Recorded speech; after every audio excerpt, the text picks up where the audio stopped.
Okay, picture this. Deep beneath the quiet residential suburbs, the scenic vineyards, and the dense forests of Cold War Germany, these literal billion-dollar fortresses were just waiting for the absolute end of the world.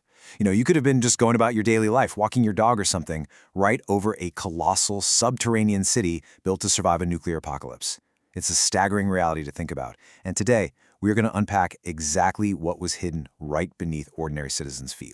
Welcome back to The Explainer. Today, we're diving deep into some truly incredible sources that reveal the intense paranoia, the frankly unimaginable engineering, and the very terrifying reality of the nuclear threat hanging over a divided Germany. We'll be looking at how two completely different ideologies geared up for the exact same doomsday scenario, building these vast, parallel worlds underground. All right, let's dive into this. Here's our roadmap for today. We'll start with the underground front line, then move into shielding the state, capitalist vaults versus socialist control, the hidden nuclear threat, spies in the concrete, and finally, wrap up with the legacy of deterrence. Section 1. The underground front line, preparing for the worst in East and West. As we analyze the source material, it becomes immediately obvious just how massive the scale of resources really was. Both East and West Germany poured staggering amounts of money, manpower, and concrete into preparing for a Third World War that they honestly felt could break out at literally any minute. Section 2. Shielding the state, bunkers for the elites. Over in West Germany, nestled right near the former capital of Bonn, the government constructed this astonishing 17-kilometer-long fallback bunker. It was a massive labyrinth, strictly designed for 3,000 elite officials. The goal? Making sure they could survive and run the government for up to 30 days, even while the world above them was potentially reduced to radioactive ash. Now, what's really interesting here is the sheer, mind-bending scale of the facility. We are talking 936 bedrooms and roughly 3,300 steel doors separating completely self-sufficient compartments. And to get into the really classified zones, you had to pass through these massive doors built to withstand up to 100 atmospheric overpressure. They were heavily over-engineered, far beyond their original specs, just to be virtually impenetrable. But here's where it gets kind of surreal. Amidst all this terrifying reality of, total nuclear annihilation, the sources highlight this bizarre absurdity. To maintain appearances, the West German bunker actually included a fully equipped hair salon, complete with washing and blow-drying stations. And fire hazards? Who cares? There were ashtrays everywhere. Why? Because Chancellor Helmut Schmidt famously refused to enter buildings where he couldn't smoke. It just perfectly captures that wild contrast of trying to maintain mundane elite comforts at the literal end of the world. Switching gears to the other side of the Iron Curtain, the East German military elite had their own highly advanced fortress, the Harnakat bunker, and the engineering here, absolutely extreme. It featured this multi-millimeter thick outer metal layer acting as a massive Faraday cage to protect against electromagnetic pulses. Plus, everything inside was spring-loaded. We're talking shock-absorbent floors designed to physically resonate and survive the massive shock waves of a nuclear blast. Oh, and they had an incredibly sophisticated airlock filtration system to keep biological and chemical agents out. So the really crucial takeaway here is that while these two systems were diametrically opposed in their ideologies, they behaved remarkably similarly when it came to their leaders. Both the capitalist West and the socialist East strictly maintained their hierarchical privileges even deep underground.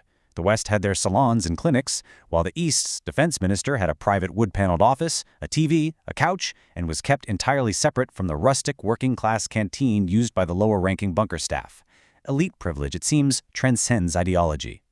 Section 3. Capitalist vaults versus socialist control, protecting values. So, while they both clearly protected their leaders, what each side deemed worth saving if civilization totally collapsed reveals a really stark and fascinating ideological contrast. You can really see the divide laid out beautifully in the sources. Over in the West, they dropped an absolute fortune building a highly classified vault in the sleepy little tourist town of Kokum. The goal? To protect 15 billion replacement Deutschmarks. They wanted to ensure currency stability and preserve the capitalist financial system from counterfeit, sabotage, or radiation. Conversely, the East German mark held very little intrinsic value in their planned emergency economy. Instead, the East prioritized information and population control, building extensive bunker networks for the Stasi to safeguard intelligence and maintain their grip on the state. And, things get incredibly dark when you look at how the East focused on state survival over individual lives. It's chillingly illustrated in Object 701, an East German communications center. Their decontamination plan included a really grim contingency, the so-called death room. If personnel arrived severely contaminated by radiation or chemical weapons and couldn't be scrubbed clean, they were ruthlessly denied entry to the main bunker to protect the facility. They were simply left in this specific room to die under medical supervision. Section 4. The hidden nuclear threat. The Soviet arsenal in Saxony. While East Germany was busy building these command centers, their Soviet overseers were keeping some terrifying secrets from them. At the Grossenhain depot in Saxony, the Soviet Union was secretly stockpiling nuclear weapons with explosive yields of 20 to 40 kilotons. Just to put that into perspective, that's roughly the size of the bombs dropped on Hiroshima and Nagasaki. And they were hiding them right under the GDR's nose. Which begs a pretty fantastic question. If this depot was entirely controlled by the Russians, to the point where the notoriously well-informed East German Stasi had absolutely no idea these nukes were in their own country, how on earth did NATO find out about them? And this brilliantly illustrates just how wildly unpredictable the Cold War was. Get this. Back in 1973, a Soviet aircraft mechanic decides to go for a literal joyride on his day off. He somehow manages to start an Su-7 fighter bomber, takes off, and accidentally flies west. Realizing he doesn't actually know how to land the plane, he bails out, ejecting over Braunschweig in West Germany. When NATO intelligence examines the crashed jet's wreckage, what do they find? Specific switches and instruments meant exclusively for operating nuclear weapons. This one total accident tipped off the West that Grossenhain was a nuclear transit hub. Section 5. Spies in the concrete. The enemy is watching. As you can imagine, while these massive bunkers were being built, intelligence agencies on both sides were playing a relentless, high-stakes game of cat and mouse, meticulously tracking the construction of their enemies' underground fortresses. So, you gotta wonder, was West Germany's crown jewel, that 4.7 billion mark megabunker in Bonn, actually a secret? The West spent billions trying to keep the enemy in the dark, but as we see in the intelligence files, they were fighting a totally losing battle against human nature. The source material gives us this incredible story of Lenz Betzing, and it is straight out of a spy thriller. He was an air conditioning engineer working on the absolute most highly classified sections of the West bunker. But he falls deeply in love with a woman who just so happens to be working for the GDR. Driven by love rather than any real ideology, he gets recruited as an East German agent.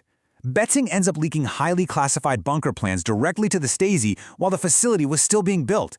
It just goes to show, no matter how thick your steel doors are, you can never engineer away human vulnerability. Now, amidst all that paranoia and espionage, there were these really profound moments of moral clarity. During the NATO exercise Wintex 89, which was held right inside the West German government bunker, by the way, military planners simulated dropping nuclear bombs on East Germany to halt a hypothetical Soviet advance.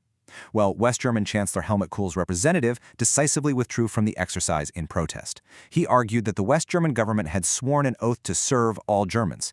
They would absolutely not endorse a simulation that sacrificed the East Germans they hoped to one day reunite with. All right, moving to Section 6, the legacy of deterrence, ruins of the Cold War. Today, the alarms have finally fallen silent. These massive, multi-billion-dollar structures are mostly just decaying, transformed into these fascinating, slightly eerie lost places, slowly surrendering to time and water damage. But it all boils down to this, and it's vital to connect the incredible expenditures, the wild espionage, and the intense paranoia we've just discussed to their ultimate result. As Cold War historian Dr. Matthias concludes in the source material, nuclear deterrence effectively prevented this Cold War from escalating into a hot war. It's a crazy paradox, right? The absolute madness of mutually assured destruction and the billions poured into these underground fortresses to survive it ultimately succeeded in making sure they never actually had to be used. Which leaves us with a pretty heavy thought to end on. Are these lost places of power truly a thing of the past? As we look at global tensions today, the terrifying logic of nuclear deterrence is rushing right back into relevance. Were these bunkers just a quirky chapter of 20th century history? Or are they a chilling preview of the lengths nations will go to when the threat of apocalypse returns? Definitely something to chew on next time you go for a walk in the countryside. Thanks so much for joining me on this explainer, and I'll catch you on the next one.